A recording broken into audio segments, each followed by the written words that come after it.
Lucas 19, 28 a 37. Diz assim a palavra do Senhor. Depois de dizer isso, Jesus foi adiante deles para Jerusalém. Quando iam, chegando aos povoados de Betfagé e Betânia, que fica perto do Monte das Oliveiras, enviou 2 discípulos na frente, com a seguinte ordem: vão até o povoado ali adiante. Logo que vocês entrarem lá, encontrarão preso um jumento que ainda não foi montado. Desamarrem o animal e tragam aqui. Se alguém perguntar por que vocês estão fazendo isso, digam que o mestre precisa dele. Então eles foram e acharam tudo como Jesus tinha dito. Quando estavam desamarrando o jumentinho, os donos perguntaram: por que é que vocês estão desamarrando o animal? E eles responderam: o mestre precisa dele. Então eles levaram o jumentinho para Jesus, puseram as suas capas sobre o animal e ajudaram Jesus a montar. Conforme ele ia passando, o povo estendia as suas capas no caminho. Quando Jesus chegou perto de Jerusalém, na descida do Monte das Oliveiras, uma grande multidão de seguidores ia com ele. E com as vozes altas, eles louvavam o Senhor por tudo o que tinham visto. Amém. O texto que nós lemos mostra a entrada triunfal de Jesus em Jerusalém. Nós hoje, como disse o Vivi, estamos a observar o dia que é chamado Domingo de Ramos. Esse dia em que Jesus entra em Jerusalém e as pessoas reconhecem que Jesus é rei, reconhecem que Jesus é Messias, reconhecem que Jesus é Senhor. E a melhor maneira que essas pessoas encontram de adorar a Jesus é estender no caminho onde Jesus passava ramos de palmeira. Aqueles que não encontraram ramos de palmeira tiraram as suas vestes, estenderam para que o rei passasse. Aquelas pessoas estavam a reconhecer Jesus. Nós precisamos reconhecer Jesus em nossas vidas também. Aleluia. Só que aquele reconhecimento, infelizmente, uma semana depois, aquela mesma multidão que estava a dizer: tu és rei, tu és Messias, uma semana depois, alguns dias, você vira a Bíblia, algumas páginas, e você encontra a mesma multidão gritando: crucifica, crucifica, crucifica, mate, mate, mate. Nós somos assim muitas vezes. Uma semana nós estamos com as mãos erguidas glorificando ao Senhor, e dias depois nós traímos Ele, nós fazemos a nossa própria vontade, nós andamos segundo o nosso próprio querer. Nós somos assim. Muitas vezes a nossa boca diz alguma coisa, o nosso coração faz coisas completamente distantes e diferentes daquilo que nós dissemos. Nós somos assim. Eu podia olhar para esse texto e me posicionar de maneiras que eu visse Jesus, a sua majestade, a sua grandiosidade. Eu podia me posicionar e observar esse texto de maneiras que eu visse a multidão e pregasse para vocês através da multidão. Mas eu escolhi me posicionar de modo que eu veja o jumento e pregar a partir do jumento. Porque eu aprendi que todas as coisas que estão na Bíblia falam para nós. Cada personagem na Bíblia é um exemplo de quem nós somos, do que nós devíamos evitar e do que nós devíamos fazer. Por exemplo, a vida de Sansão representa a nossa vida de desobediência, de escolher a nossa própria vontade. A vida de Davi representa a nossa vida. Deus quer que a partir de cada personagem da Bíblia nós possamos nos endireitar. E uma vez eu aprendi com o Vivi que as imagens, as ilustrações, os objetos na Bíblia também falam para nossas vidas. Um dia o Vivi pregou sobre a estrela que apontou o caminho para os magos chegarem até Jesus. E ele fez uma aplicação incrível. Ele disse que nós precisamos ser como essas estrelas, brilhar para apontar o caminho a Jesus. E hoje queria pregar como o Vivi pregou e usar a vida desse jumento para abençoar você. Amém? Para fazer com que você seja abençoado e saia daqui convicto de que a mensagem do Senhor entrou no seu coração e vai gerar transformação. O jumento, ele é dito na Bíblia muitas vezes. Nós encontramos a imagem do jumento sendo usada pelo judeu com muita frequência. Era um animal doméstico. Era um animal que ajudava o judeu no trabalho forçado, trabalho pesado. Toda aquela carga que o homem não conseguia carregar ou dificultaria a sua própria vida, ele dava para o jumento. E quando Jesus entra em Jerusalém, ele decide montar num jumento. Ele decide andar num jumento. Imaginem um rei que devia andar em um cavalo, cheio de estilo e glória, cheio de alegria e pompa. Hoje os reis, eles querem ostentar. Eles querem mostrar o seu poder. Eles querem mostrar quão grande eles são. Os desfiles que Hitler fazia era para mostrar o seu exército, o seu poder bélico. A entrada de um rei na capital da cidade é para mostrar o seu poder. É para mostrar quão grande ele é.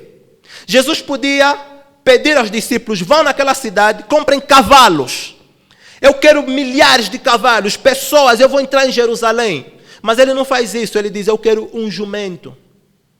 E ele dá orientações muito claras aos discípulos. Ele diz, vão ao vilarejo e vocês encontrarão um jumento preso. O jumento estava preso. E eu me perguntei, por que aquele jumento estava preso? Ele devia estar a trabalhar, ele devia estar no campo, ele devia estar a carregar alguma coisa, ele devia estar a exercitar a sua função. Mas o jumento estava preso e Jesus foi claro em dizer, vocês vão encontrar um jumento preso. Algumas pessoas, em alguns momentos, se encontram presas também. Presas em situações que elas não gostariam de estar.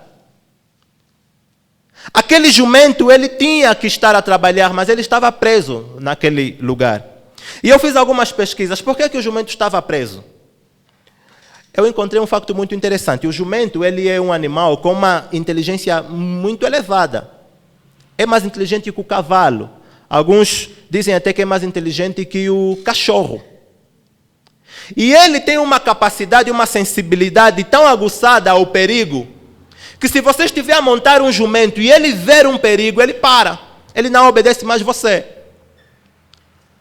Para mesmo. Você desce e tenta empuxar e ele está parado. Os irmãos já viram um jumento? Ele está parado. E se você tentar bater nele, ele senta. Ele não caminha contigo. Porque ele está vendo um perigo. Ele não quer andar. Ele não quer sair daquele lugar. Lembram da história de Balaão? Enquanto ele montava uma jumenta para ir amaldiçoar Israel, Deus olhou para o profeta e disse, você não vai amaldiçoar Israel. Eu vou colocar um anjo no seu caminho para impedir a travessia. O profeta não vê o anjo, mas o jumento vê o anjo. O jumento vê, pá, perigo aí, eu não vou caminhar mais, eu não vou andar mais. E ele para. Balaão pergunta, por que você parou? Avança, avança e puxa o jumento. O jumento teimoso, não vou. E Balaão puxa uma vara e começa a bater o jumento. Por quê? O jumento tem uma sensibilidade ao perigo muito aguçada. Por causa disso, as pessoas olham para o jumento e dizem, ele é teimoso, é burro, ele não coopera, ele não dá para o trabalho, não é obediente. Mas na verdade é que é uma falsa compreensão de quem o jumento é. Se aquele que monta o jumento, se aquele que trabalha com o jumento compreendesse a natureza do animal, ele se relacionaria diferente com o jumento. Então é bem provável que esse jumento estava preso aqui, porque as pessoas não compreenderam o jumento. Amarre ele, porque ele não coopera com o trabalho. Amarre ele porque é desobediente. Amarre ele porque ele não presta. Fica ali no estábulo. E enquanto eu meditava sobre esse texto, eu refletia quantas pessoas estão presas por incompreensão daqueles que os rodeiam. Quantas pessoas estão presas porque não são entendidos. Quantas pessoas não conseguem aflorar quem eles realmente são, a sua real identidade, não conseguem usar a sua total capacidade, porque as pessoas que os circundam não os compreendem. Simplesmente não os compreendem. E por não serem compreendidos, essa situação abre uma fenda em seu coração, em sua consciência, de modo que entra toda sorte de psicopatologias. E hoje temos pessoas presas na depressão, presas em ataques de ansiedade e pânico, presas em desespero, presas em crises existenciais, porque estão num ambiente onde ninguém os compreende. E nós não entendemos por que temos uma sociedade tão carente, tão dependente emocional. Nós não entendemos as crises que nos aprisionaram.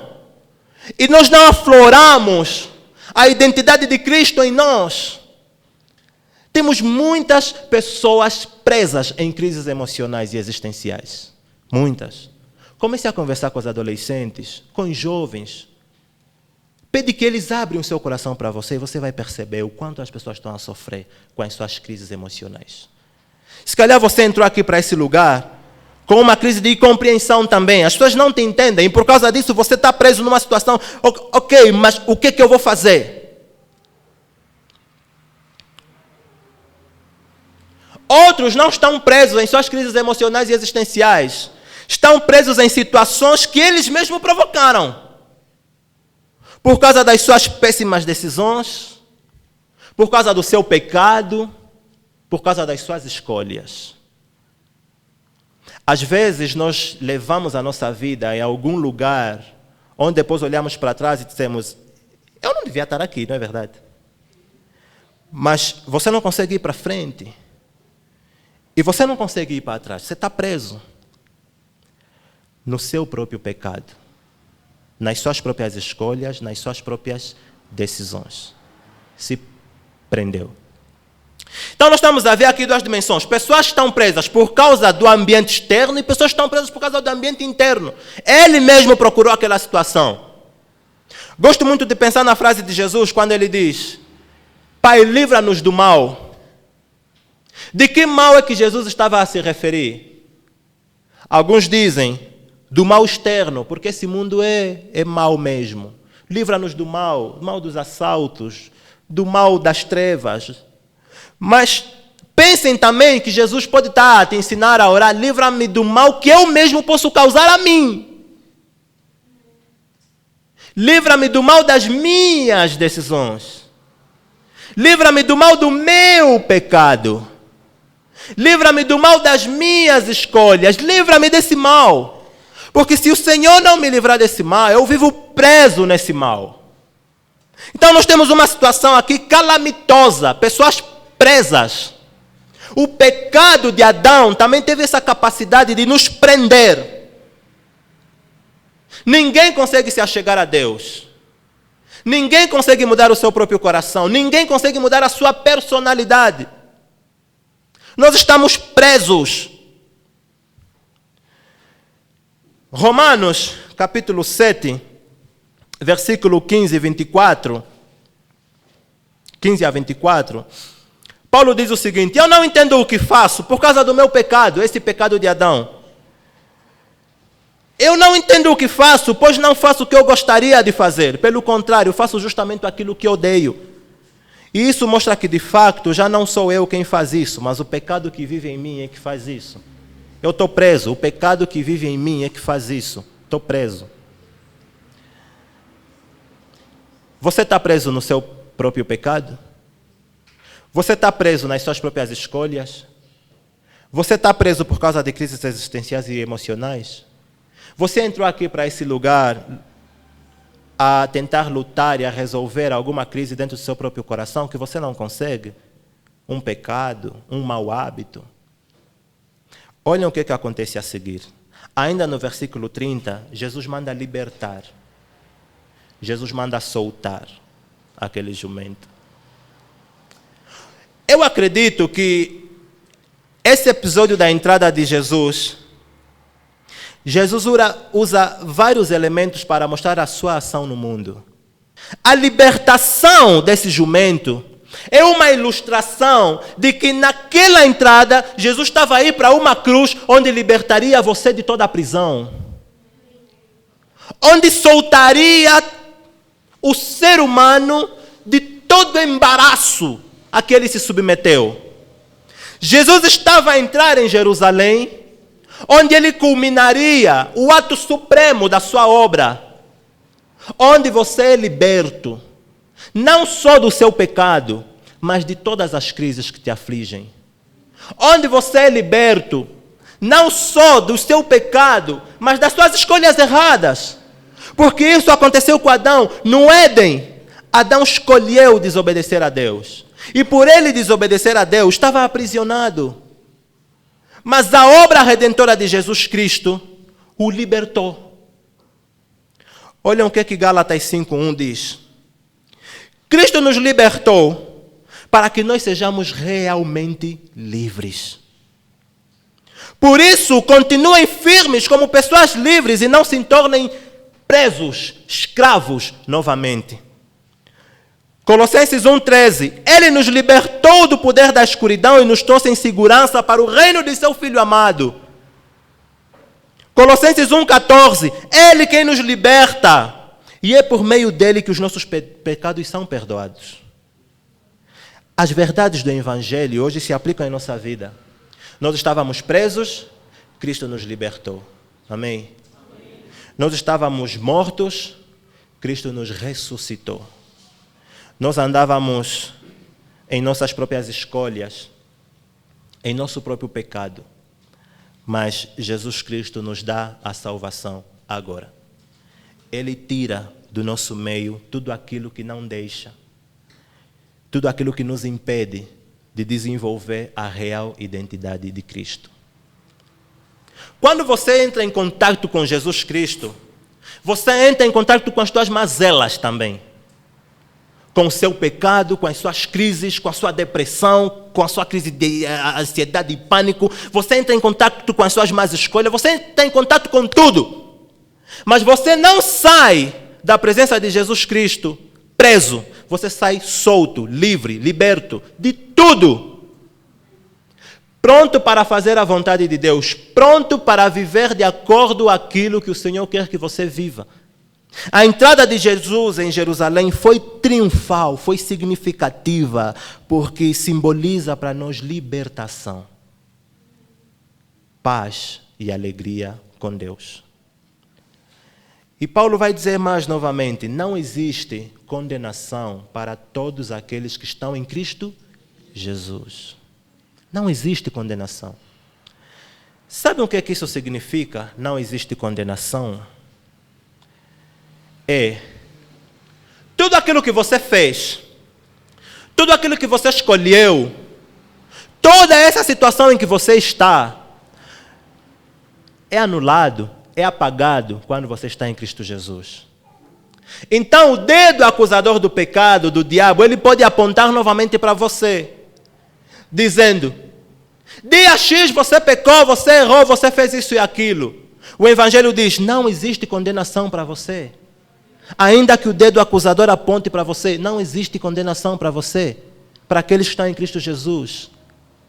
O dedo acusador das suas escolhas erradas apontam dizendo, mas você fez isso. A Bíblia diz, não existe condenação para aqueles que estão em Cristo Jesus. E se essa voz continua soando no seu coração, o Evangelho diz, nova criatura é.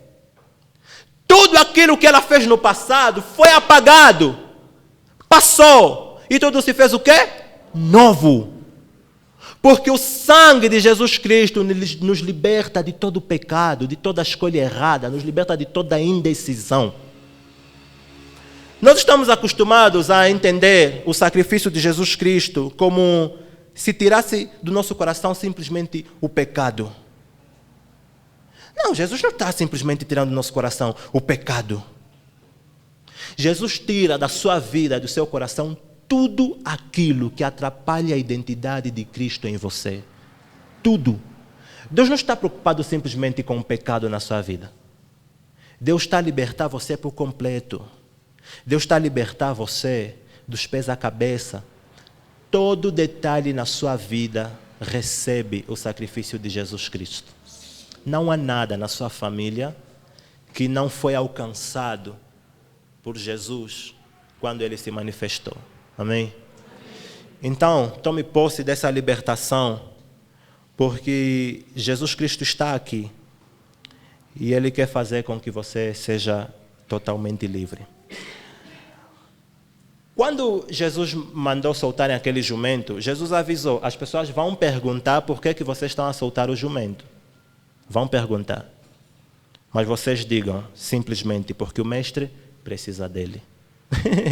Essa frase, porque o mestre precisa dele, foi boa para mim. Porque às vezes quando nós somos livres, soltos, libertos dos nossos maus hábitos, do nosso pecado, as pessoas nos questionam. Por que você está solto? Por que você está a soltar o animal? A sua vida mudou e você precisa realmente estar assim? Olha, as pessoas que nos rodeiam às vezes nos fazem mais mal do que bem. Jesus disse, quando perguntarem por que vocês libertam o animal, digam simplesmente porque o mestre precisa deles. Vou te dar um exemplo. Imagina que você sai daqui hoje liberto da sua mania de atrasar no serviço, liberto da sua mania de atrasar os relatórios e de cumprir as suas tarefas lá no serviço. Você sai daqui liberto disso. Você chega lá no serviço amanhã de manhã, segunda-feira, bem empolgado e motivado para fazer o seu trabalho. E você começa a ser pontual, você começa a obedecer, você entrega os relatórios a tempo, você faz tudo o que te compete. Os seus colegas, eles vão ter uma reação. Vão. Eles vão dizer assim, provavelmente. Você pensa que é o único que se importa com essa empresa? Os mais lúcidos, porque o mal mesmo, ele vai dizer, esse se tornou bajulador. Ele está a ser tão entregue ao trabalho porque ambiciona cargo. A sua libertação vai incomodar as pessoas. O facto de você viver livre das suas mazelas, as pessoas vão começar a questionar. Vão questionar. Outro exemplo, você sai daqui liberto da sua inconstância espiritual no seu relacionamento com Deus. Você passa a ler mais a Bíblia, a meditar, a jejuar, a orar. Você vem aqui para o culto, dá aleluia, momento da oração e tal. Eu vou te olhar e falar, ele pensa que isso é espiritual? Ele pensa que é o mais santo aqui desse lugar? Isso acontece ou não? Acontece. As pessoas vão questionar por que você está a viver dessa maneira. Jesus diz, quando perguntarem por que eu vos libertei, respondam, porque o mestre precisa de mim. Digam, o mestre precisa dele. E quando vocês darem essa resposta, todo mundo vai calar. Porque você é um funcionário muito obediente. Porque Cristo precisa de mim. Por que você é um cristão muito devotado? Porque Cristo precisa de mim.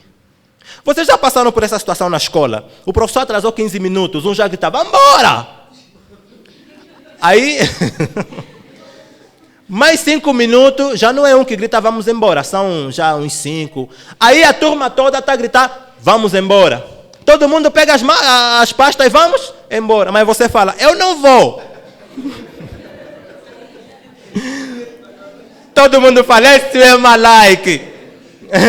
Começam a chamar um monte de nomes e tudo mais. Por quê? A sua libertação incomoda os outros, os demais. E eles não suportam ver alguém diferente. Se eu estou errado, todo mundo tem que viver errado.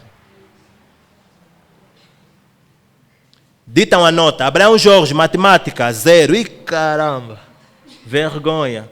Eusébio, também 0. Oh, aí já começo a me sentir bem. Já começo a me sentir bem. Afinal, não estou tão... Por quê? Eu quero que todo mundo seja igual a mim. Estou no erro, todo mundo fica no erro. Como é que as mães depois começam a aconselhar as filhas? Vá lá você, porque a filha da fulana... Isso não acontece só conosco, aconteceu com esse endemoniado de Gadara também. Jesus libertou o endemoniado de Gadara, que vivia nos sepulcros, acorrentado, e ninguém conseguia o prender. E quando Jesus liberta esse endemoniado, as pessoas ficam nervosas. Por que você... O nosso endemoniado... Ei, hoje está a rir muito. O nosso endemoniado... Elas ficam nervosas. Eu não entendi por quê. Até ser revelado de que quando você começa a ser liberto, quando você começa a andar em santidade, as pessoas se incomodam. Mas Jesus nos dá um escape aqui, ele diz, quando as pessoas começarem a perguntar, por que vocês desamarram? Digam, o mestre precisa, Deus precisa de você. Deus quer usar você para a sua glória. E isso me leva para o terceiro ponto. Tem a prisão, a libertação, terceiro, a glória.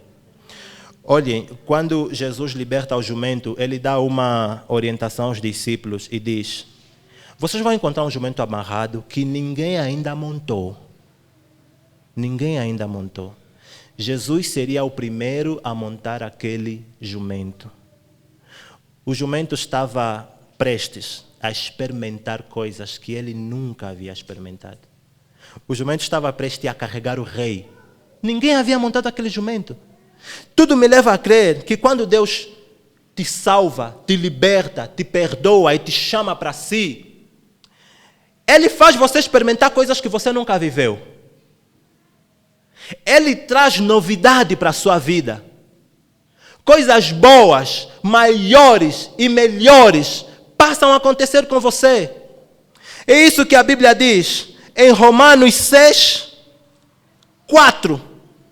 Paulo diz o seguinte, assim, quando fomos batizados, fomos sepultados com Ele por termos morrido junto com Ele.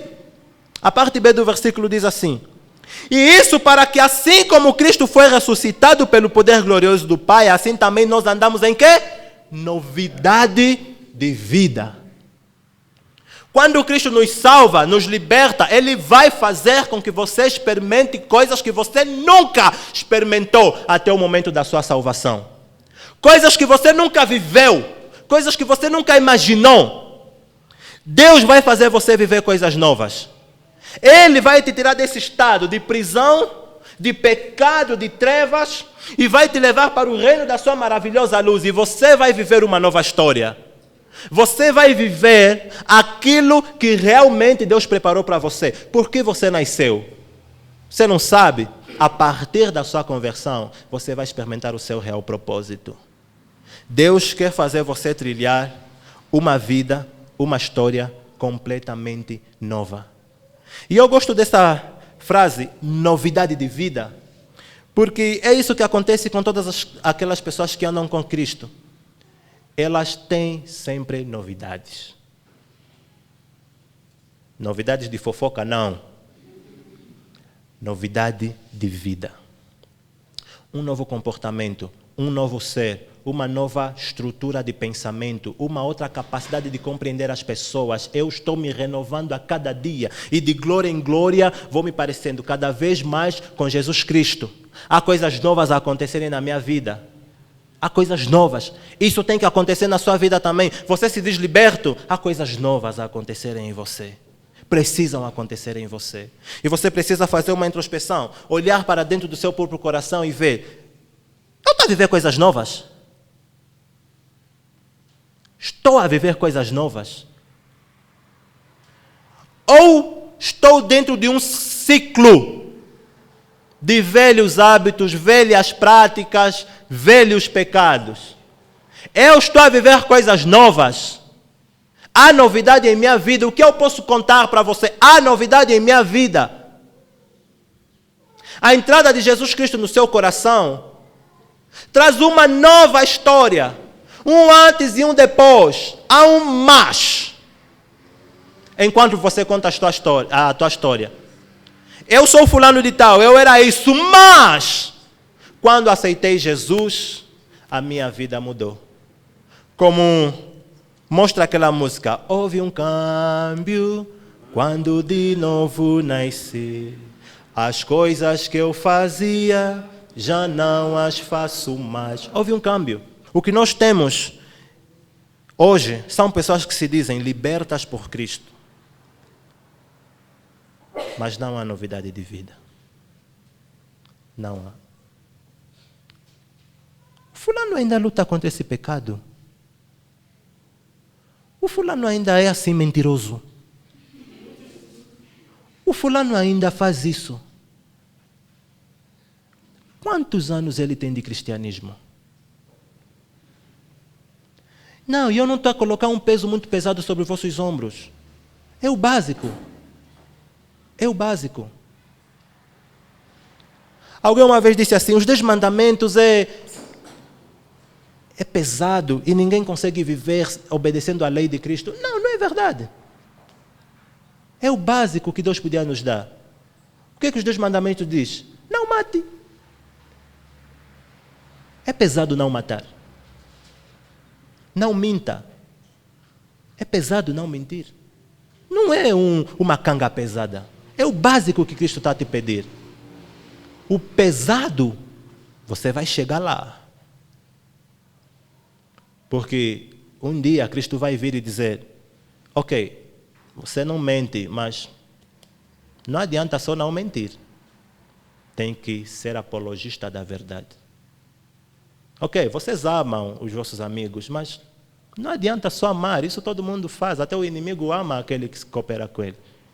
Vocês têm que amar acima da média, amar até os vossos inimigos. O pesado é isso, mas obedecer a Cristo é o básico que Ele nos pede. Não estou a colocar um peso. É só apresentar novidade de vida. E eu espero que enquanto falo, Cristo esteja a traduzir as minhas palavras em palavras do Espírito no teu coração, para que apresentes novidade de vida. E a partir de hoje você passe a viver coisas que você nunca experimentou, porque você hoje está em Cristo Jesus. Amém? Coisas novas, coisas lindas. Aquela música do Fernandinho diz algo parecido a isso. Uma nova história Deus tem para mim. Um novo tempo Deus tem para mim. Amém?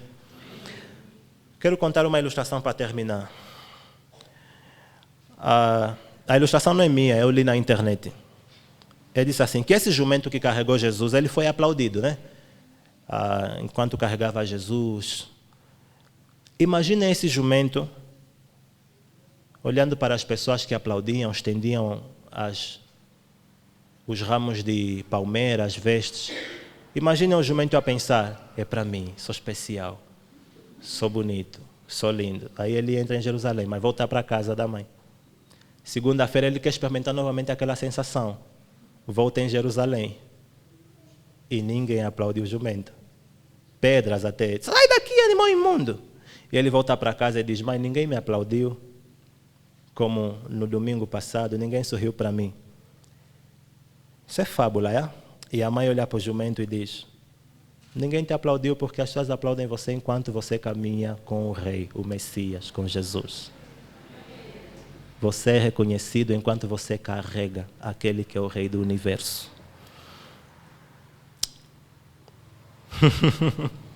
Forte, né? Para mim foi. O que eu quero é que Deus me transforme nesse jumento que carrega a sua glória. Nesse jumento que estava preso, foi liberto.